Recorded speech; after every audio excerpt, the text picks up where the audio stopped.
So are you doing comedy? Like, is that your full time? Yeah, Full time, dude. Hell yeah. Yeah, man. Dude, It's that's sick. Stressful as it can be.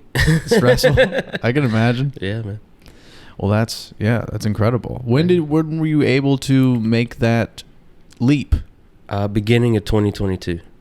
Nice. Yeah. Nice. I've been doing it for a little more than a year now. Yeah, man. Very supportive wife, Laura, that just like knew I was miserable in my day job and was like, just quit, you know? Yeah. You got enough connections. You can start sending these emails out.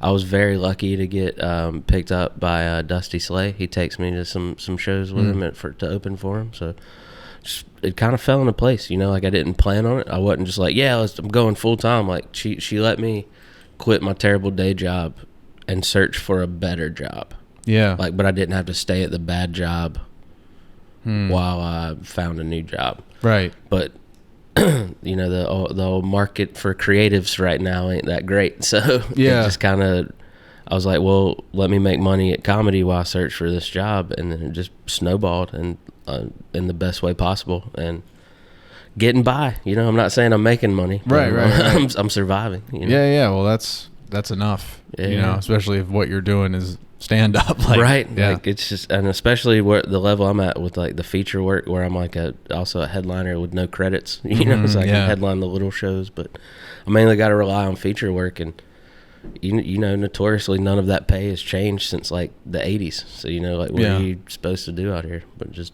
put your head down and keep grinding. Keep grinding. Keep grinding. Got to get on that Sigma male grind set. Yeah, man. And so you have a comedy special out too that you take. This was like, we taped this more than a year ago, right? Or was it beginning February? Last February. That's right. Yeah. So yeah, a little more than a year ago. Yeah. It's called Based on a Drew Story. Indeed. And I got to help you shoot that. You did. I did. That was very nice of you. I appreciate that. Well, it was very nice of you to pay me to do it. Yeah. It was just a nice shout out to Project Nerd for yes, getting it produced for me. You know? Shout out Project Nerd. Project Nerd. Well, how's that been going? Having the special out? Great, man. At first, I was a little bummed out that I had to self-produce it. You know, I sent it to a couple of labels and got some great feedback. You know, very positive. Like nothing like this sucks. Don't do this anymore. Right. You know, like so I was able to take that constructive criticism, and I'll definitely use that towards future albums and and things like that. Yeah. You know?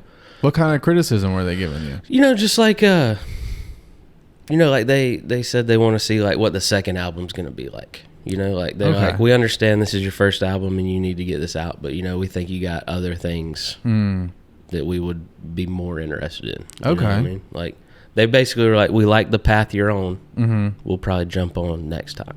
Okay. So it was nice to hear from it, but I knew I had to get this album out, and I'm glad now that I self-produced it.